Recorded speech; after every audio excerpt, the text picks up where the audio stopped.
7 years I've been on this island. Your father, he put me here. Now I see the likeness, intelligence, the recklessness. What do you know about my father?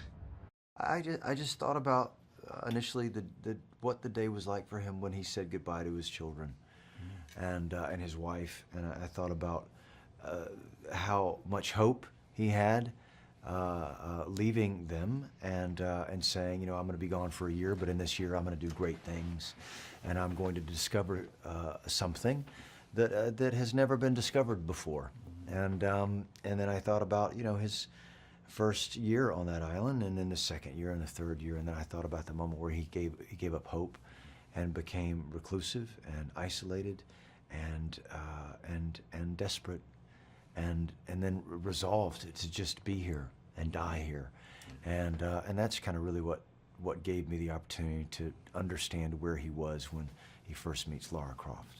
Put it down! It's your finger that's pulling this trigger. You messed with the wrong family.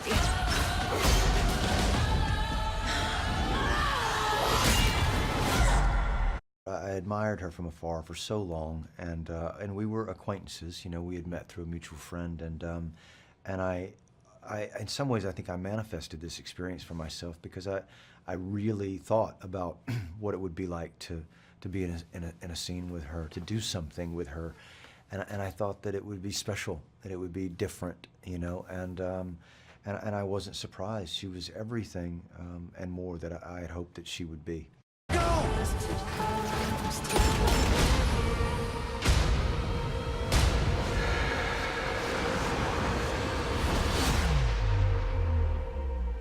Really?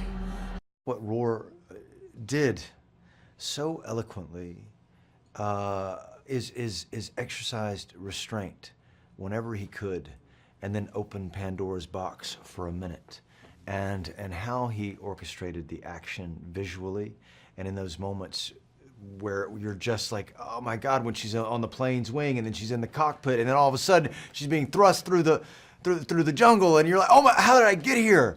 It goes up to 10, only for him to kind of bring it back down to 1.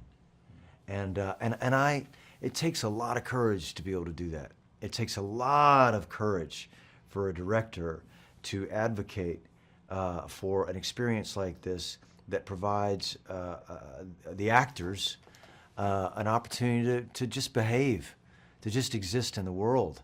And he certainly gave Matthias that opportunity, but he really gave Alicia's Lara Croft that opportunity, and Dominic's as well. And I, you know, there are things that one has to do, and there is something there for everybody that loves this heroine and loves this journey, this franchise. But then it says, okay, well, but let's for a moment imagine that Lara Croft is a real person. What are you doing here, Lara?